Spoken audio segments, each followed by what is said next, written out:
Beau grand vin, nous dégustons aujourd'hui un Cahors, le Clos Trott-Ligot Capote 2015.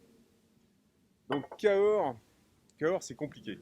Cahors c'est dans les années 80 des vins très rustiques, durs, qu'il fallait attendre très longtemps avant de commencer à les boire et avec une mauvaise image liée à une mode de commercialisation, avec carte noire et compagnie qui ont fait vraiment du tort à la région. Cahors dans les années 90 c'est des vins très boisés, avec de l'extraction. On a cherché à concurrencer les Bordeaux et on a fait des vins aussi qu'il fallait attendre très longtemps et qui n'étaient pas faciles à goûter jeunes. Jusque dans les années 2000 où là, avec le réchauffement climatique, on a commencé à avoir des vins qui sont montés dans les tours à des 15 degrés 5 et qui faisaient des vins qui étaient quasiment imbuvables jeunes.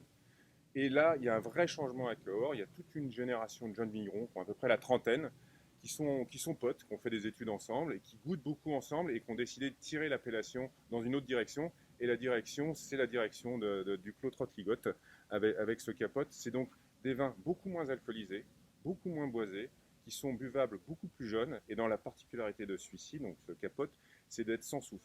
Donc les vins sans soufre, il y a de tout. On peut trouver des vins qui sont déviants, avec des arômes de poulailler, d'animal qui se négligent, qui sont quasi imbuvables. Et on trouve des vins qui sont magnifiques, comme ce capote. Magnifique, le sans soufre, ça a la particularité de révéler tous les arômes. Donc là, on est sur un vin qui est d'une rare complexité pour un Cahors, on va dire, puisqu'on a des notes de fruits et de fruits noirs, de la myrtille, un peu de mûr, et on a des notes florales assez fantastiques et des touches poivrées. Donc c'est assez étonnant de pouvoir trouver cette complexité dans un vin. Aucune note boisée, bien sûr, puisqu'il n'y a absolument pas l'élevage.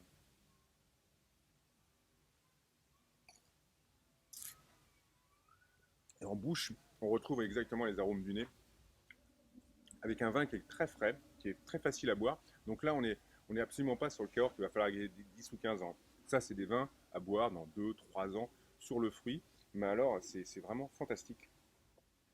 Donc le clos Trott-Ligot, capote.